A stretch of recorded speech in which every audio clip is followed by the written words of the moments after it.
Shalom, I'm Ryan White, and I'd like to invite you to join me on the Joshua Generation Show on Hebraic Roots Network. Help us spread the Word of God to all the nations. You can check us out on the schedule at HebraicRootsNetwork.com to see when our episodes are airing, or you can check us out on demand anytime on the web at HebraicRootsNetwork.com, or on your Roku device on your television. You can check us out as well on demand anytime from the comfort of your own living room. I hope to see you there.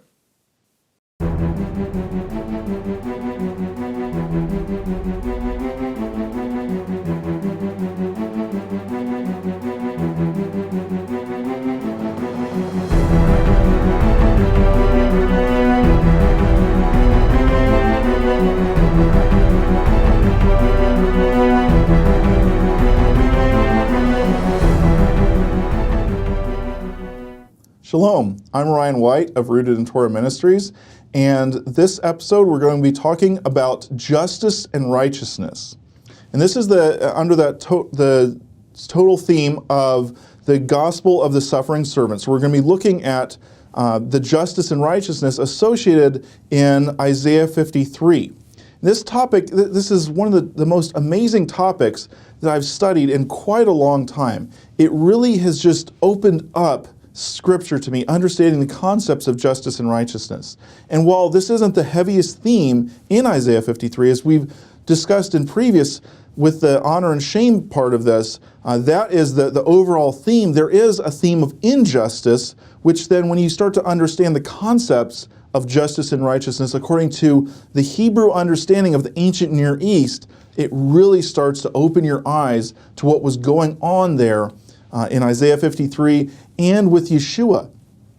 And I've found that justice and righteousness is the major emphasis in Scripture, along with giving honor to God. Is the way that we do that is through justice and righteousness.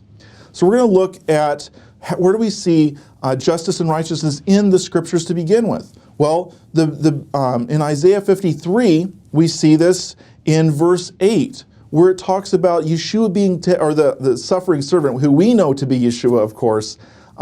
It says that he was taken away by a perversion of justice. It was through injustice. And then later on in verse 11, it says that the righteous one, my servant, will justify many. Now, we've got to understand, in the Hebrew, this term justice and righteousness, in the Hebrew, you're going to find that is usually from the word justice is mishpat, which mishpat is the Hebrew word that's generally rendered either justice or judgment. And it comes from the word shofet, which is a judge. And then righteousness is tzedek or tzedakah or tzedek. They're all from this sadi, dalet, kuf root word. Right? So that is translated as righteousness, but that word sometimes is also translated as justice as well. Now, when you move into the first century writings, into the New Testament, these all come from the root, which the Greek word dikaiosine, and the words that are associated with dikaiosine.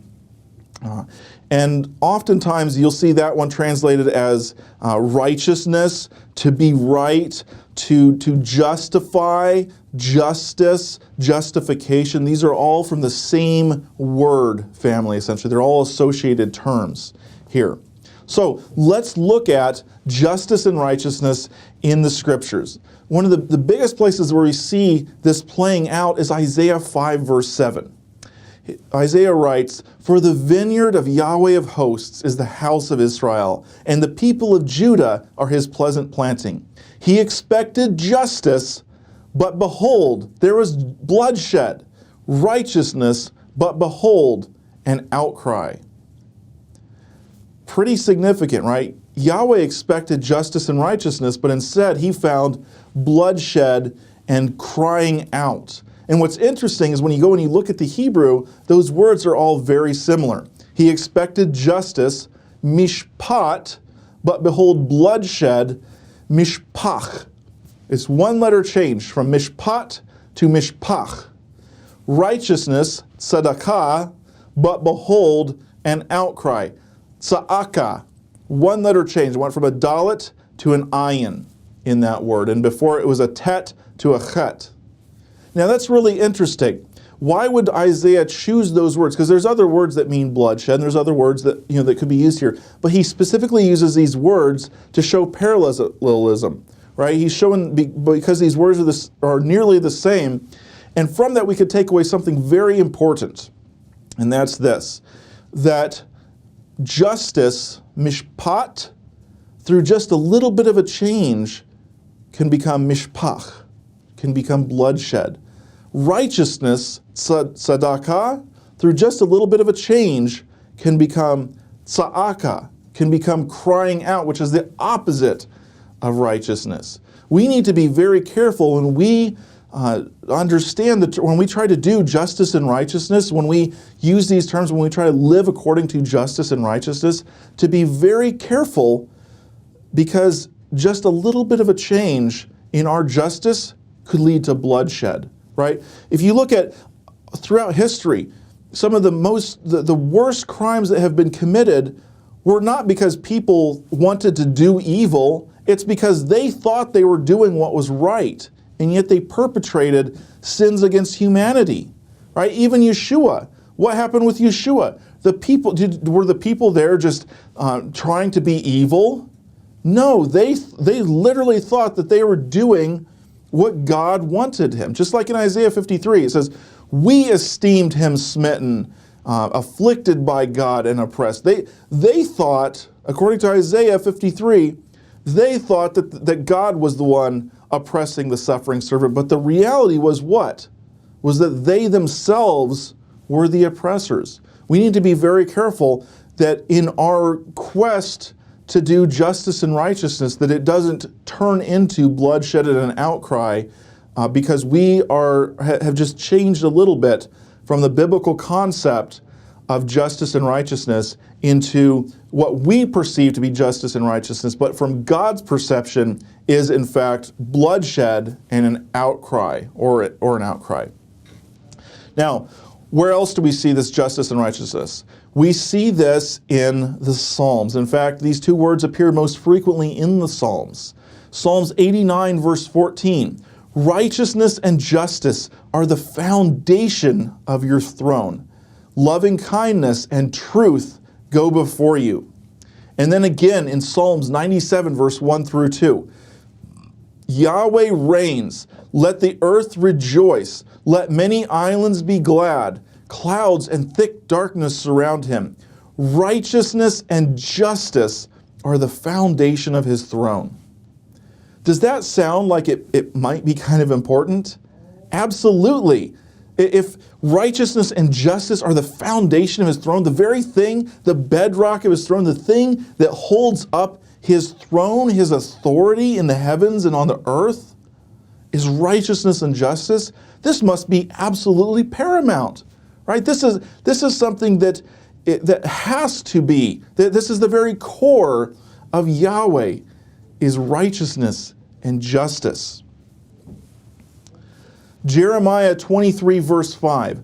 "Behold, the days are coming, declares Yahweh, when I will raise up for David a righteous branch." Who's the righteous branch? Messiah Yeshua, right? "And he will reign as king and act wisely, and will do justice and righteousness in the land." So if Messiah is the Messiah according to the writings of the Tanakh, the writings of the prophets, he must do righteousness and justice in the land. Did Messiah do righteousness and justice in the land? We're going to see. Matthew 23, verse 23. What does Yeshua say? He says, "Woe to you." Remember what woe means? Woe means shame on you, scribes and Pharisees, hypocrites, because you tithe the mint, the anise, and the cumin, but have neglected the weightier matters. Remember, weightier, more honorable matters of the Torah, justice, mercy, and faith. These need to have been done without neglecting the others. Meaning what? Justice, mercy, and faith. These are the most important. These are the core of the Torah.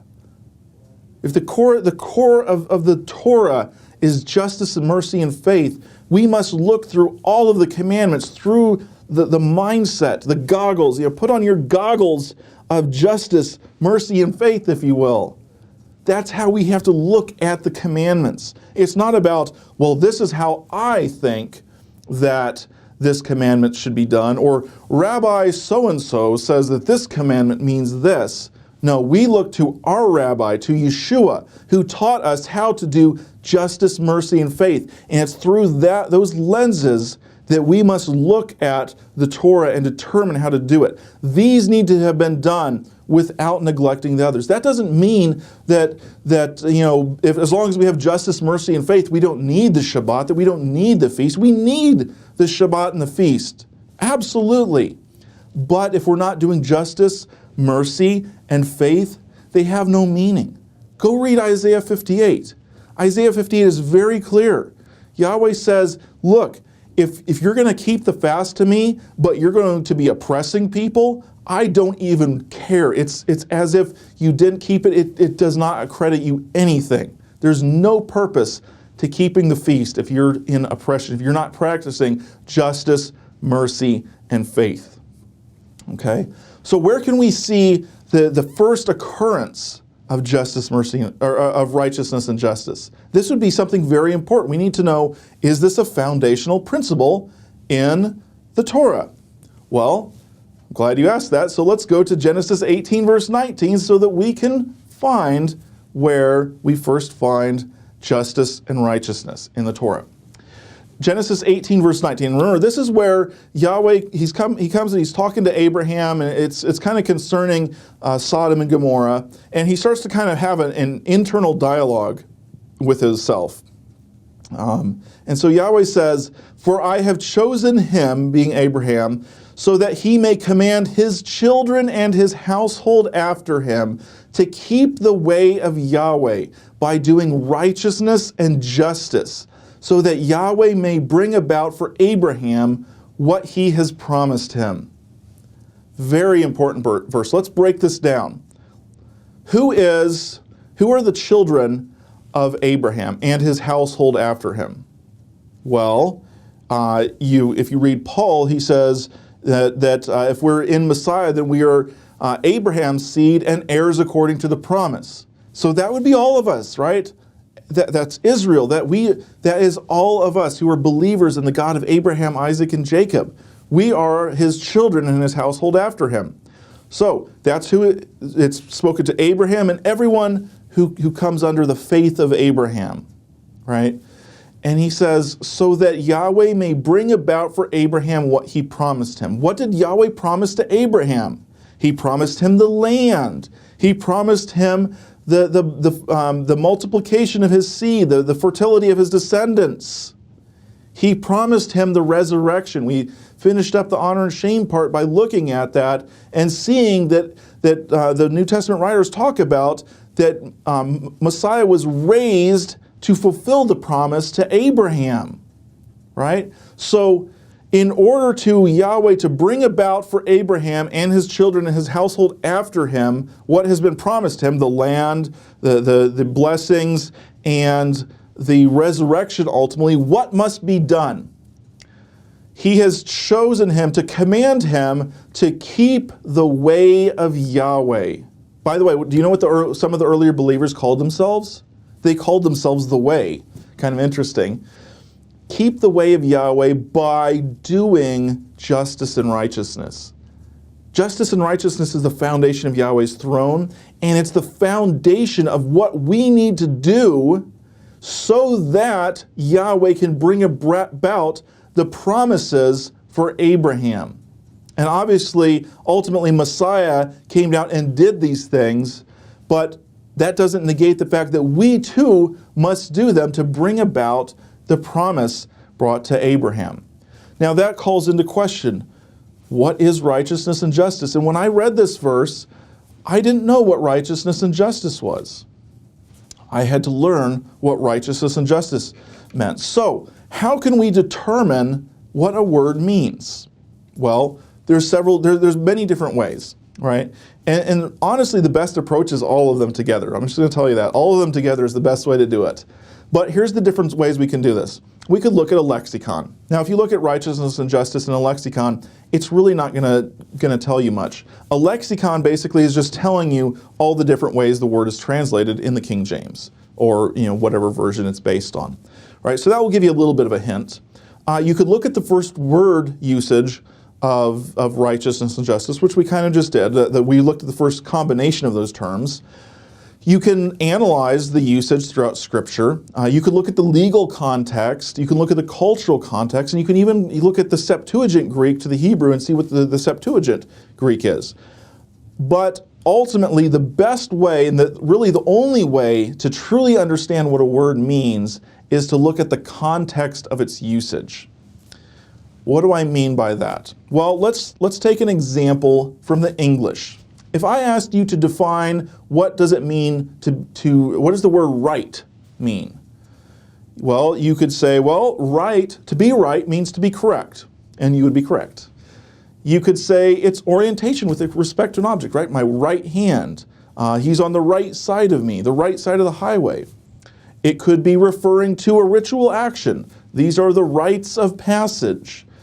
This could be referring to the right-wing political party, right? So it's a political party. And the word correct doesn't, now some of you might say that the right wing is the correct party, but that's not what it means, right? That doesn't equate to the same thing. That's not the context of its usage unless you're in the right-wing party, and then maybe you think that that's the equation there.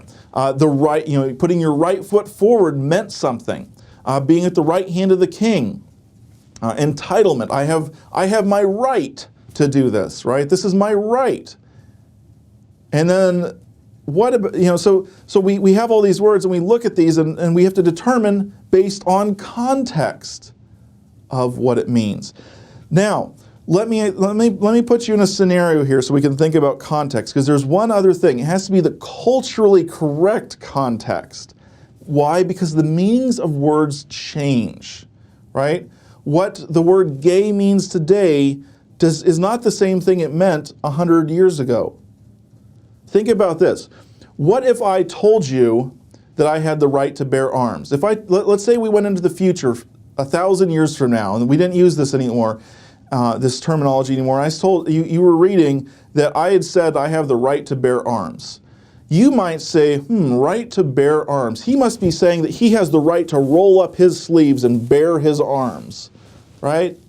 But that would be completely misconstruing what I'm saying. Why? Because the right to bear arms is a phrase that means something more than its individual parts. It's talking about the right to own a weapon. And then you take that into the context of today, and the right to bear arms is a huge discussion in the country right now as to the meaning of it. And what did it mean back then? We have to look at the original context of words, and we have to go back to the culture of what a word meant.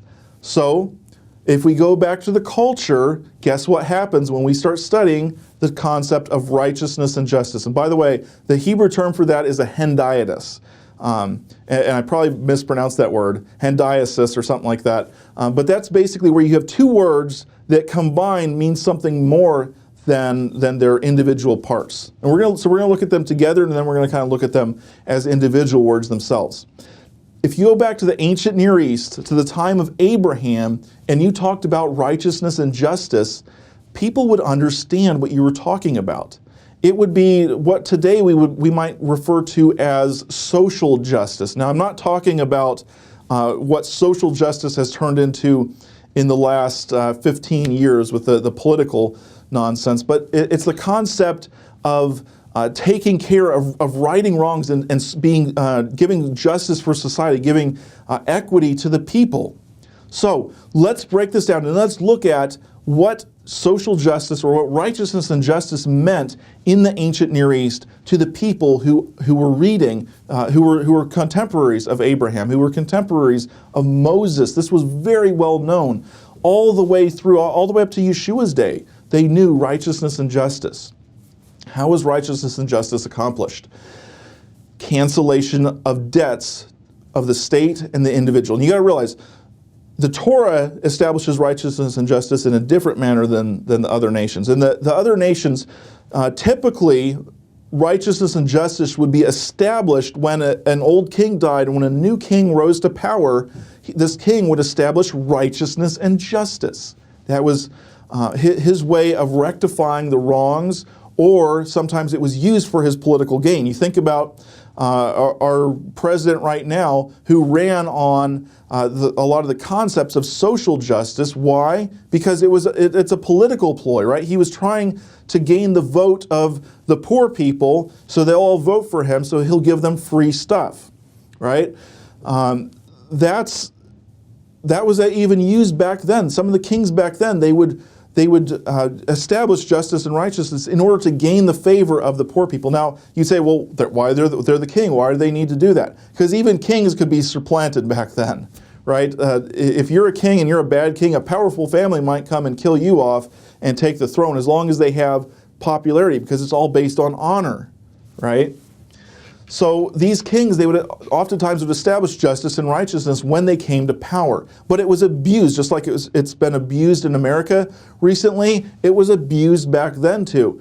Up to the point where around 300 BC, they've found writings that talk about how if a king or whatever, authoritative figure came and would claim to be establishing justice and righteousness, the people would consider him to be a complete sham, because they were no longer trusting of anyone who would do this, because they realized it was just a claim to gain political clout. So this would be done, first off, canceling the debts of the state and the individual, right? Complete economic reset. Where do we see this in the Torah?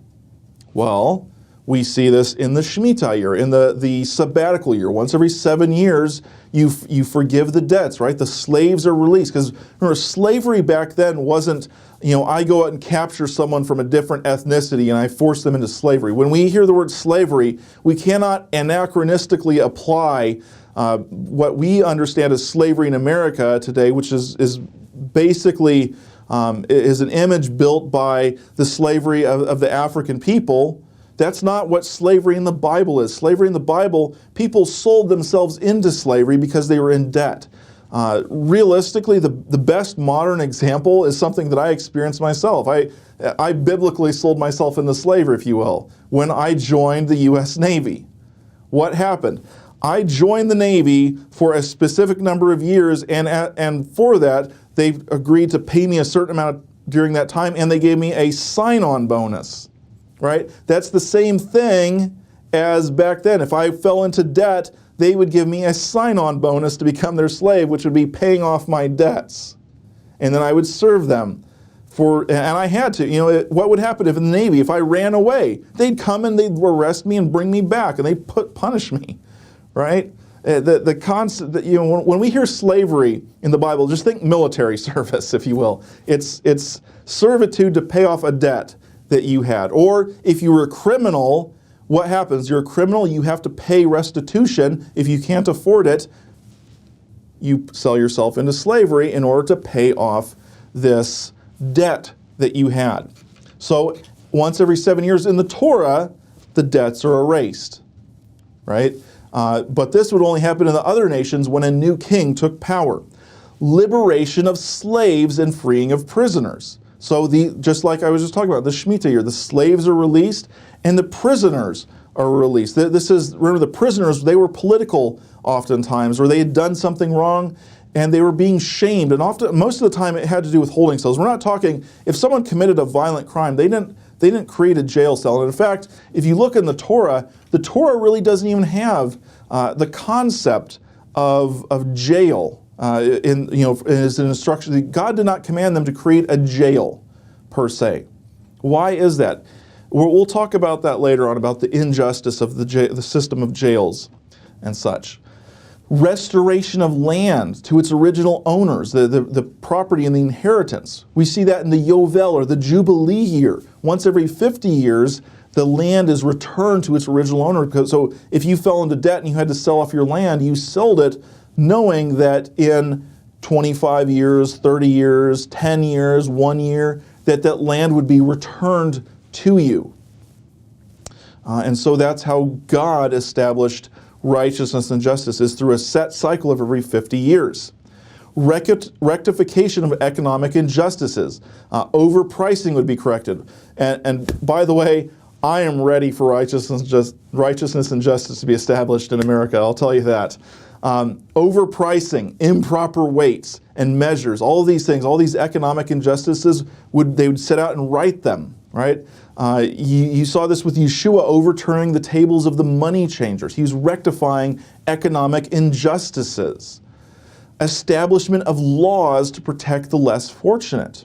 This is very, very important, because most of the laws, or the majority of the laws in the Torah, are based upon protecting those people who are likely to be oppressed. Think about, for example, there's a command in Exodus 21 where if a woman who's a slave wife, and let me go and explain slave wives real fast. A slave wife doesn't mean she was captured and now she's forced to become a wife. This was, I'm impoverished, I can no longer afford to feed my family. There's a very real chance that because of this, I will no longer be, that my family will die of starvation, right? And even if I do manage to scrap together stuff, we're going to live in poverty. So what do? I rectify the situation. I create shalom. We're going to find out that shalom creation is very important. So what I would do is I would find someone who would be a very good suitor for my daughter, and we would make an arrangement. He would give a large sum of money to the family so that the family's honor and status is restored, and so that the family can survive. And the daughter agrees to marry this person, and now she is taken care of. I no longer have to worry, is my daughter going to be able to live because I can't feed her? Now she goes and she marries someone who takes care of her, right? Who's able to provide for her, because provision was huge. In that environment, you weren't guaranteed to always have enough food on the table. It wasn't like in America today where you can go to a homeless shelter and get food. Sometimes, you may not be able to provide for yourself. You're completely reliant on other people. And so this girl's honor status is restored, and she's actually given to someone who can provide for her, and the family is taken care of as well. However, because of that transaction, sometimes she can be viewed as a lesser social status, right? So then the Torah says, if he marries this woman and then he takes another wife, that this slave wife, if you will, the servant wife, her food, her sexual privileges, and her clothing may be decreased. Otherwise, she goes out for free, i.e., she doesn't have to repay the money that he gave to help out her family. Now, why doesn't it say, what about this other wife? It never says that if his new wife, if she is diminished in her food, clothing, or sexual rights, that she goes out for free. There's no commandment that covers that. Why? Because the Torah, that woman, it was obvious that she had those rights.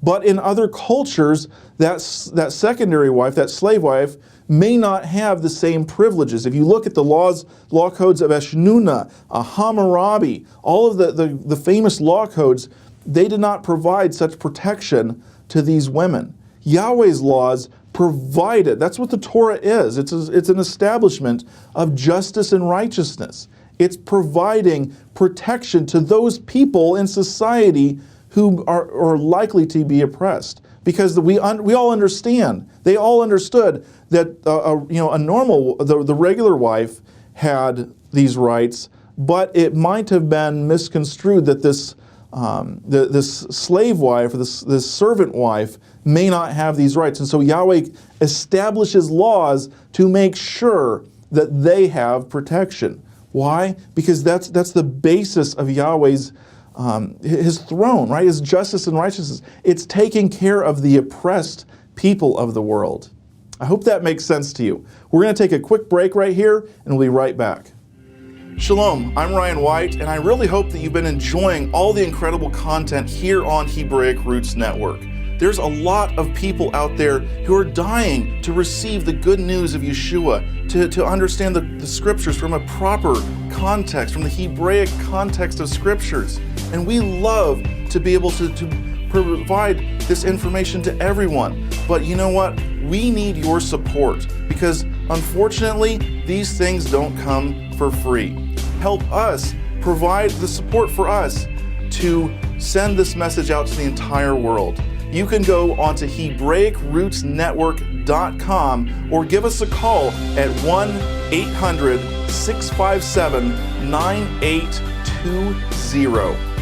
And there's several options. You can join the Tabernacle team, which is a $100 a month donation. Or you can choose the Gideon's Army option, which is a $50 donation. Or at any time, you can choose to do a one-time donation of any amount. Any amount can help support, send the message out to the entire world so that we can all know and love our Master Yeshua. All right, welcome back. Continuing on with justice and righteousness and how that was established, the returning of the exiles to their homeland was very big. In other nations, these people might have been exiled for political reasons from the past king, but in Israel, you don't see this necessarily in the Torah itself, but you do see this in other parts of the Tanakh. For example, in Ezra, right? Ezra 1:1, what happens? Cyrus grants the relief.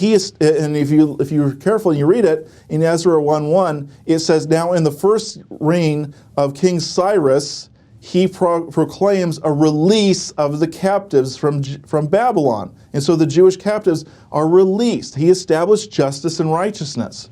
And we're going to see that this is what Yeshua was prophesied to do. This is what the Messiah of Israel has to do, is restore the exiles to their homeland. Now we know, of course, that Yeshua at his first coming, he came to open the door and to send out his disciples to the four corners of the earth in order to bring back the exiles. And ultimately, at his second coming, that's when the return of the exiles to their homeland will actually fully be realized. The restoration of the temple was very huge. That's what Cyrus did with the exiles. He proclaimed liberty, and they rebuilt the temple in Jerusalem. What is Messiah supposed to do? Messiah has to come back and build the temple in Jerusalem. That's part of the requirements from the Tanakh for him to be the Messiah, is to rebuild the temple. Elimination of exploitation and punishment of those who are the exploiters, right? So we've got to think about something. A lot of times in our culture today, we think of judgment as a bad thing. Don't judge me. I don't want to be judged. But that's not how judgment is portrayed in the scriptures.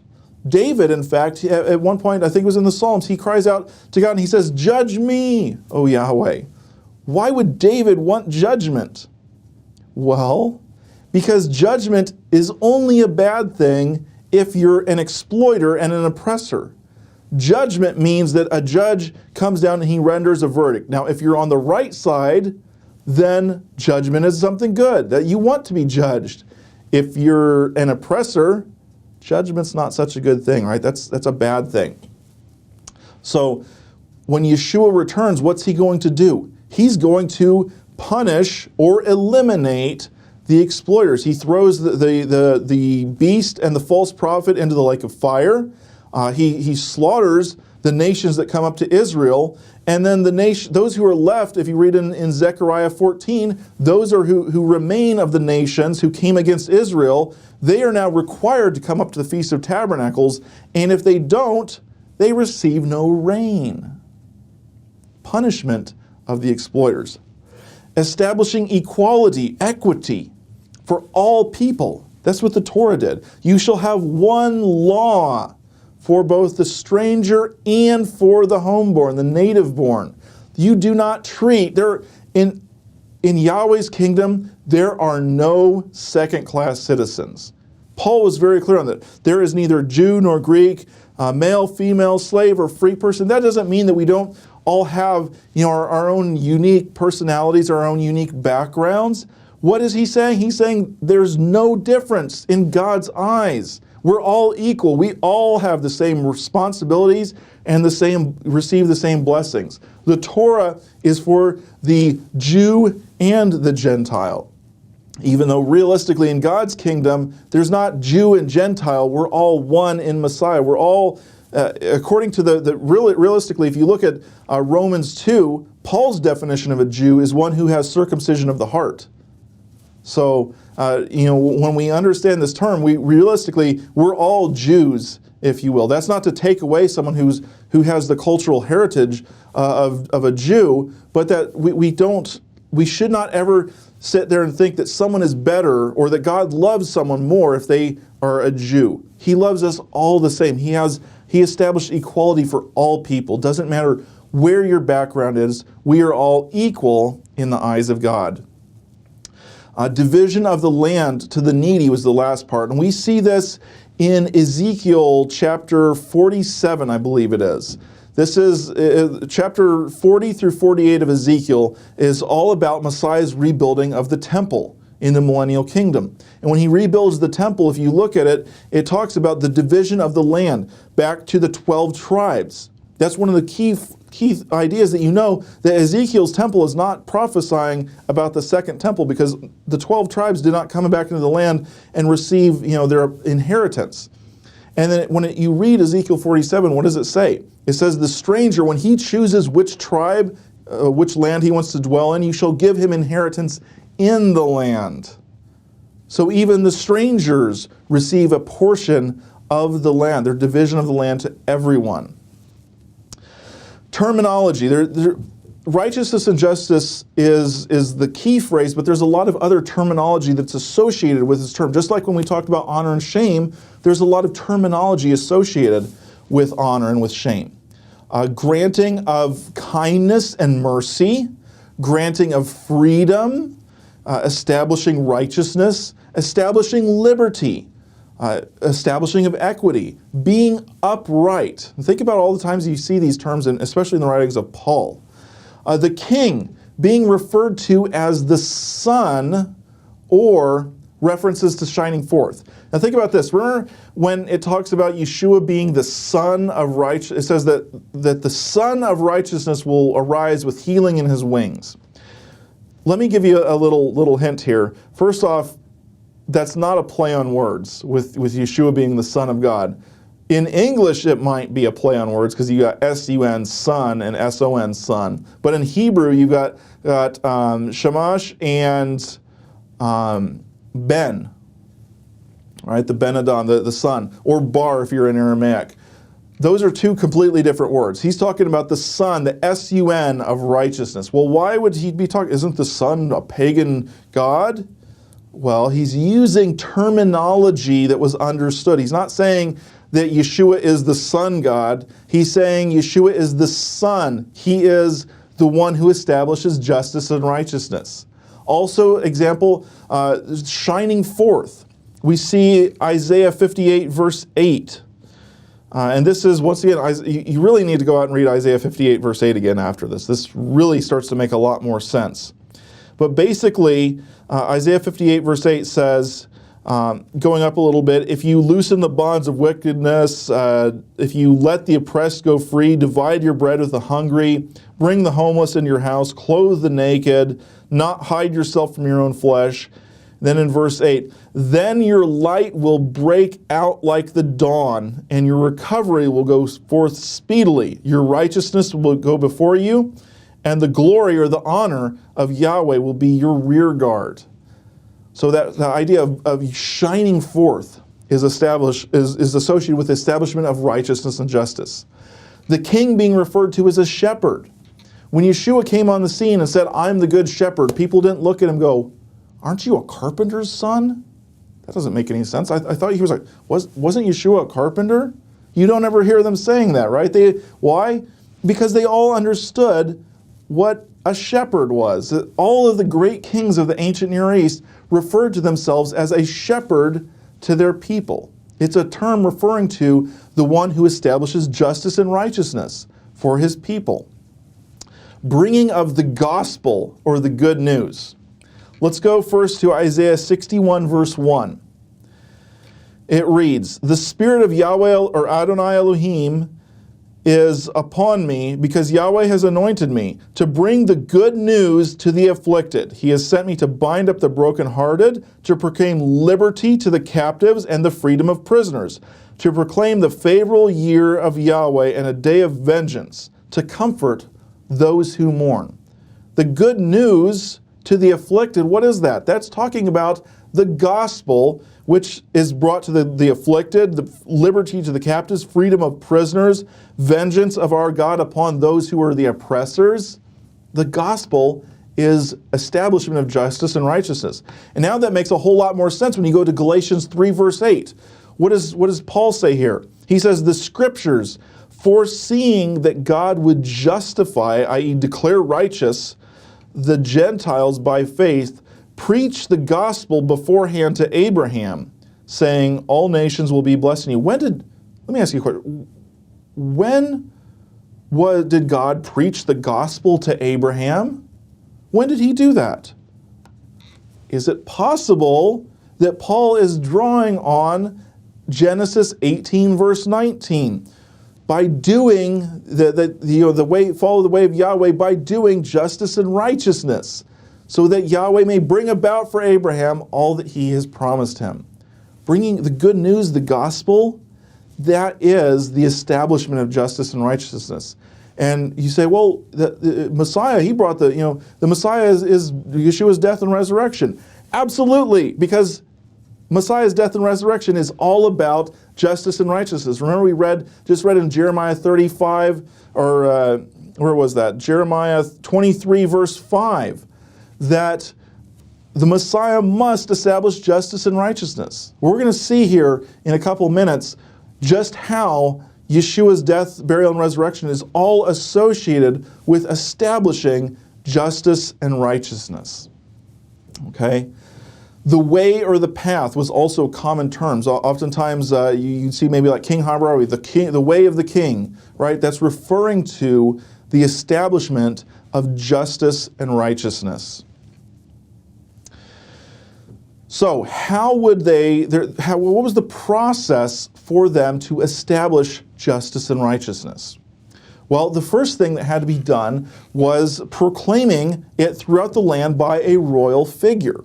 We see in Ezra, chapter 1, verse 1. It says, "Now the first year of Cyrus, king of Persia, in order to fill the word of Yahweh by Jeremiah, Yahweh's spirit stirred up the spirit of Cyrus, king of Persia, and he sent a proclamation throughout all of his kingdom." So this has to be proclaimed, right? There had to be royal messengers who went forth throughout the entire kingdom proclaiming the establishment of justice and righteousness. We saw in Isaiah 61 verse 1, what did he say? "The Spirit of Yahweh Elohim is upon me, because Yahweh has anointed me." Anointing was a status elevation. It was giving someone a purpose, right? The Spirit of Yahweh fell upon Yeshua in order to show that he was the royal messenger who was tasked with going out and bringing forth justice and righteousness to the people. We can also see this in Isaiah 42, verse 1. It says, "Behold, my servant, whom I uphold, my chosen, in whom my soul delights. I have put forth my spirit upon him, and he will bring forth justice to the nations. He will not cry out or raise his voice, nor make his voice heard in the street. A bruised reed he will not break, and a dimly burning wick he will not extinguish. He will faithfully bring forth justice." That's the mission of Messiah, was to bring forth justice.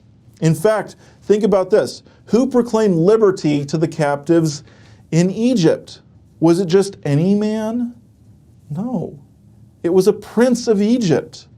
Moses was a prince of Egypt. He was a royal messenger who went and he proclaimed liberty to the captives in Egypt. Where do we see this in the New Testament? We see this in John the Mercer, John the Baptist, Luke 3, verse 3 through 6.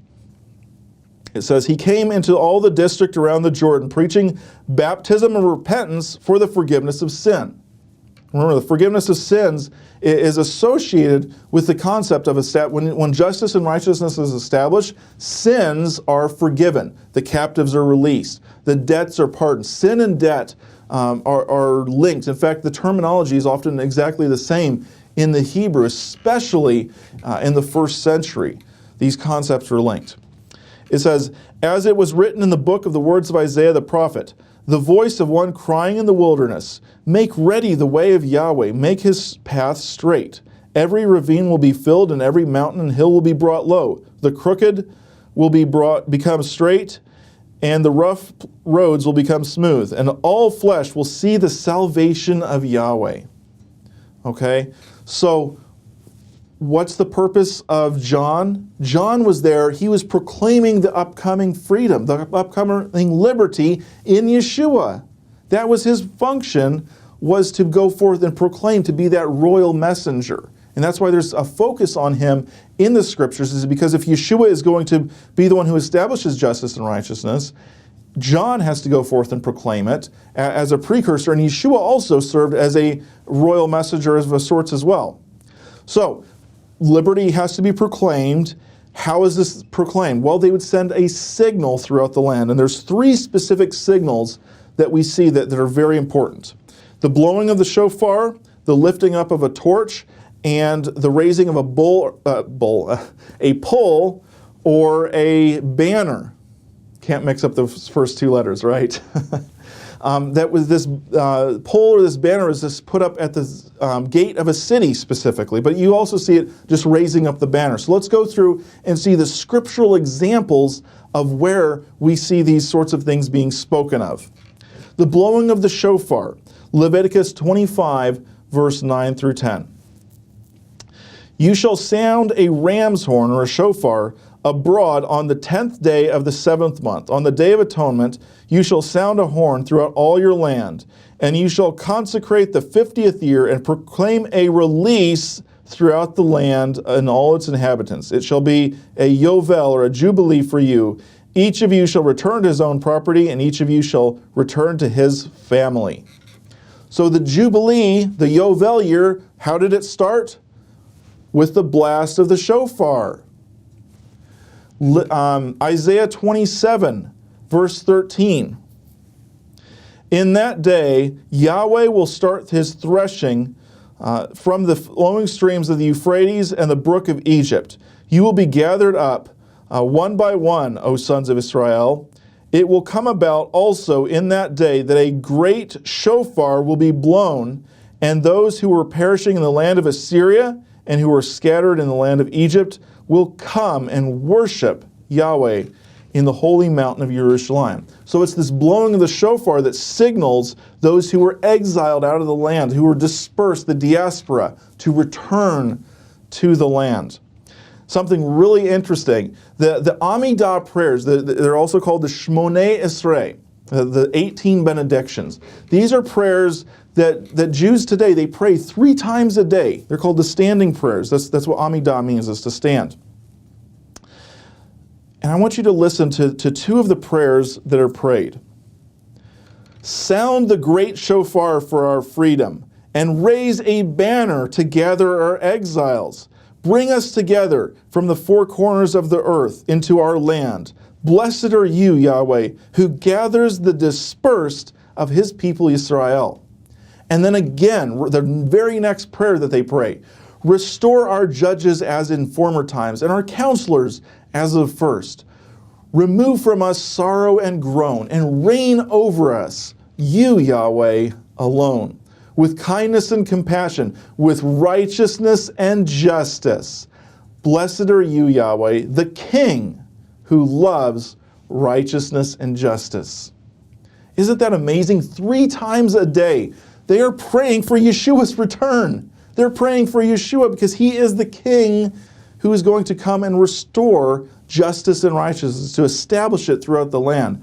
But through the blowing of the shofar, the raising of the banner, gathering of the exiles, these are all related to this concept here. Also, the lifting up of a torch as proclamation. Isaiah 62, verse 1. For Zion's sake I will not keep silent. For Jerusalem's sake I will not be quiet. until her righteousness goes forth like brightness, and her salvation like a torch that is burning. The nations will see your righteousness, and all kings your glory, your honor, and you will be called by a new name which the mouth of Yahweh will designate. So they would raise up a torch. Now this is really interesting because you have all probably seen these things symbolically in your lifetime. Where do you see a statue holding up a torch? That's right, on Ellis Island in New York, the Statue of Liberty, right? The Statue of Liberty, she's holding up a torch. Why is she holding up a torch? Now, yes, it's a pagan goddess, we realize that, but what we're talking about is the symbolism here, okay? She's holding up a torch because that is proclaiming liberty, it's proclaiming righteousness and justice. What's around her head? It's a crown, not a crown, it's light shining out from her head. Why? Because shining forth was a symbolism of righteousness and justice. Where is the statue located? On Ellis Island, the very place that people coming over from Europe had to come through, right? As they're coming to escape the oppression that was going on in Europe hundreds of years ago, they would come through this. And then you look at what's the inscription on the bottom. It's talking about, give us your poor, your hungry, your needy. This nation, why has the United States been so blessed over the past 200 years? Because we were a nation that was founded on the principles in the Torah of taking care of people. Send us your poor, your needy, your orphans.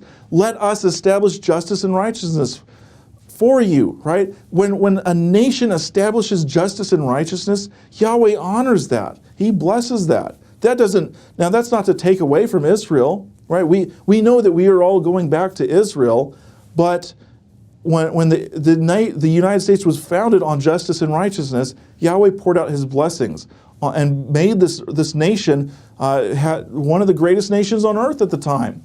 And what has happened as of late? We have turned from this. We're now oppressing people. We're doing the wrong thing as a nation. And at the same time, what's happening? And I'm not saying we, meaning me, but as a nation, that America is rejecting God. We've taken God out of the schools. We've taken him out of the public places. And as a result, what's happening? We're seeing, people going into schools and shooting up the places. Just no concern for people. There's no right. The righteousness and justice is leaving our nation as we drift further and further away from God. Why? Because his throne is founded upon justice and righteousness.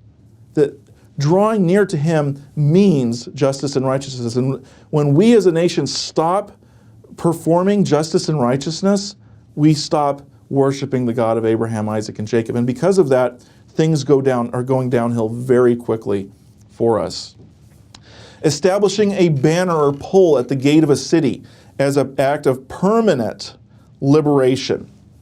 We see this in Isaiah 11, verse 1 through 5. And then further on in Isaiah 10, or 11, verse 10. Then a shoot will spring forth from the stem of Yeshai, and a branch from the roots that will bear fruit. The Spirit of Yahweh will rest upon him, the Spirit of wisdom and understanding, the Spirit of counsel and strength, the Spirit of knowledge and the fear of Yahweh. He will delight in the fear of Yahweh. He will not judge by what he sees or what his eyes see, nor make decisions by what his ears hear, but with righteousness he will judge the poor and will decide with fairness for the afflicted on the earth.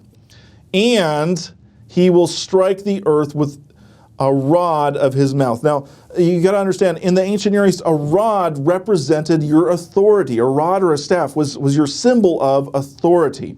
Think about the competition between the elders of Israel, right? They all brought their staffs, and Aaron brought his staff, and they took him into the Holy of Holies, and the one that sprouted out almond blossoms, that one was the one that Yahweh chose to have the authority. So that represented authority. So Yeshua strikes the earth with the rod of his mouth, the authority of his mouth, which is, remember, if he's going to establish justice and righteousness, he has to not only grant freedom to those who are oppressed, but he has to punish the oppressors. And with the breath of his lips he will slay the wicked, and righteousness will be at the belt of his loins, and faithfulness will be the belt around his waist. We can go down to verse 10 here. Then in that day the nations will resort to the root of Yeshai, who stands as a signal for the people, and his resting place will be glorious. Then it will happen, right? Let's go back up there. Who will stand as a signal for his people. That word there is the Hebrew word nes. And nes in the Hebrew can mean signal or banner, flag. There's a lot of different words here that this word nes could mean. Signal, banner, sail, mark, warning, standard. They're all associated with this concept of the banner or the pole that's being raised up here. His resting place will be glorious, honorable. Then it will happen on that day that the master will again recover a second time with his hand the remnant of his people who remain in Assyria, Egypt, Pathros, Cush, Elam, Shinar, Hamath, and the islands of the sea. So he sends forth his hand to recover a second exodus, right? He will lift up a standard or a banner to the nations and will assemble the banished ones of Israel and will gather the dispersed of Yehudah from the four corners of the earth. Then the jealousy of Ephraim will depart, and those who harass Judah will be cut off. Ephraim will not be jealous of Judah, and Judah will not harass Ephraim.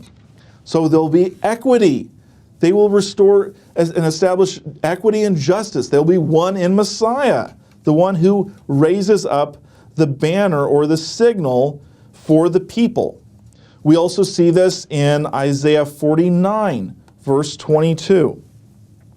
Thus says Adonai Yahweh, behold, I will lift up my hand to the nations, and I will set my standard or my banner to the peoples. And they will bring forth your sons in their bosoms, and your daughters they will carry on their shoulders. Kings will be your guardians, and princes will be your nurses. They will bow down to your feet with their faces to the earth and lick the dust from your feet. Right? They're going to show themselves to be shameful and you to be honorable. They're going to, right, that honor and shame thing. They lower themselves, which raises you up. And you will know that I am Yahweh. Those who hopefully wait for me will not be put to shame. See how all these things are connecting the concept of justice and righteousness and honor and shame? They're all interconnected. When you establish justice and righteousness, it restores. It's this honor reversal that restores the honor to the people. And lastly, we see this in Isaiah 62, verse 10. He says, go to the gates, clear the way for the people, build up the highway, remove the stones, and raise up a standard over the peoples. Behold, Yahweh has proclaimed to the ends of the earth, say to the daughter of Zion, lo, your salvation, your Yeshua comes. Behold, his reward is with him and his recompense before him.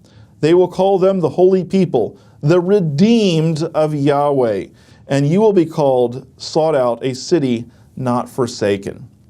This is what had to happen. In order to establish this, Yahweh had to establish a banner, a signal for all the people to show that liberty has been proclaimed, the blowing of the shofar, the lifting up the torch, the banner. These are signals of the establishment of justice and righteousness.